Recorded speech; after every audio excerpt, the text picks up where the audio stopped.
Hey Gus, Sam Womack doesn't necessarily have the same like height profile you guys are used to, but what's made him be so successful so early? He's got really good instincts. Sam kind of reminds me of a Casey Hayward. We had him back at the Chargers and Raiders. Very football savvy, very smart, a high football IQ, studies receivers, studies routes, things like that. So I think he plays. I mean, he's got some speed too, right? Like you can see him run. But ever since he's come in here, you've seen him get some, his hands on the ball, get some PBUs. So it's good to see that carry over to some of the games. But he plays with a lot of confidence. Stephen? Hey Gus, how you doing? Good, Stephen. Hey, a lot to certainly no one's really got big sack numbers for you right now, but I'm wondering if you could just kind of tell us what the tape shows and what you're seeing from him. That position, it's always an acclimation period, right? So Sure. how's that going? Well, I think that he's doing a good job. You continue to see growth in him. It might not show up in sack totals, but like affected the quarterback, he had two quarterback hits, so we're seeing him get there. And we, just like we tell him with takeaways, just keep going. They'll come in bunches, they'll come in bunches and you'll get your opportunity. But he's not a frustrated man. I think he's, so team orientated. What more can I do? But he's constantly working on his craft. So yeah, we like where he's at. He's a tremendous hard worker, and the moves, his pass rush moves, you see him in practice, try to really refine them. And I can't say enough about him. I'm glad we have him.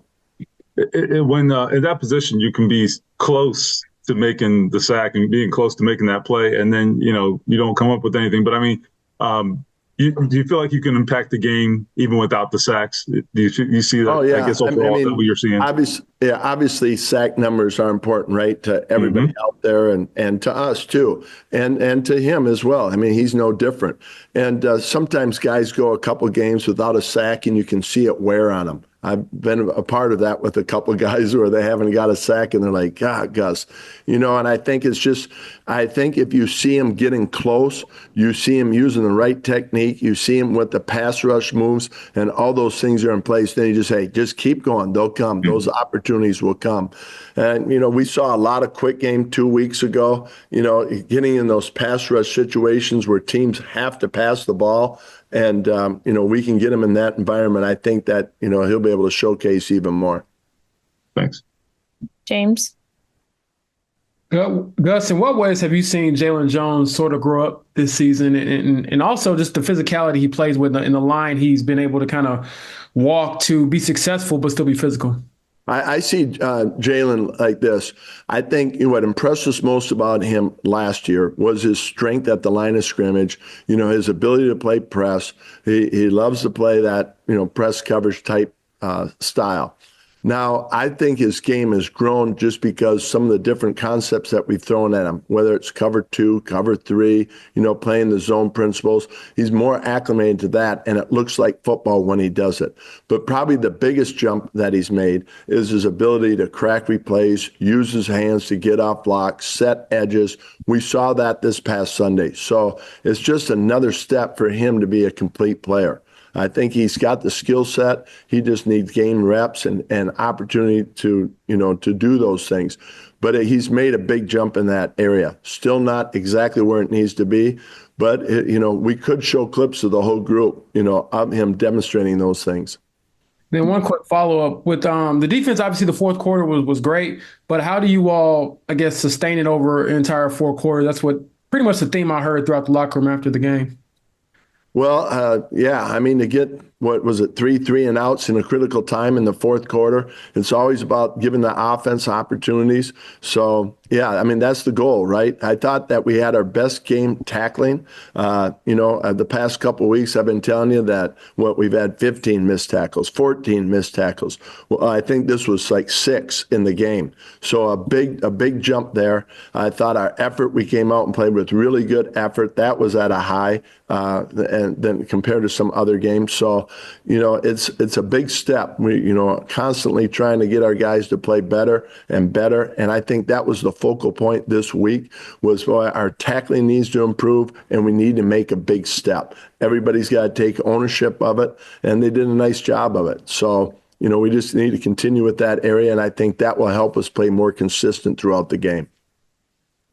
George. Gus, do you expect DeForest to open the 21-day window this week?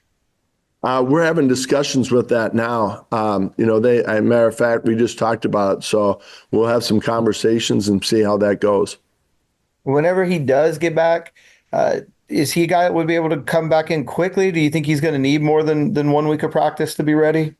You know what? I'm not sure I can answer that. I do know that past history has shown that he's, once he's full speed and ready to go, because he does a great job. He's in there lifting, conditioning, keeping that area high for him. So, I guess we'll wait and see when that time comes. Joel. Gus, how do you feel like your linebackers are playing so far this season? Well, I thought we tackled better this past weekend. They did a good job, I think, in their pass drops and their concepts. But, there's so much that's involved, especially with Z, controlling the front. He's our leader. The temperament of our defense, a lot of that stems from him. So, they're doing a really good job. We're always asking for more and more consistency. But, they graded out, both of them graded out pretty well. And then we'll do our last question from James. Gus, on Tony Pollard's touchdown run, was that an example of what you were saying, to clean up the tackling, or what did you see on the play that led to kind of that moment? And then also on the flip side, your team responding to that. Yeah, no, you're right. I say we got better in tackling, and then that play shows up. So, it was a 3rd and long situation. They're already in field goal range. We just got to make the tackle. They get 8-9 yards, tackle them. They kick the field goal. They were taking shots down there. It's really a situation where let's see if they, in our minds, could they, take a shot, try to get a touchdown or kick the field goal. They ran the ball. We had opportunities to make the play, and we just didn't. And, I think everybody takes ownership on that one.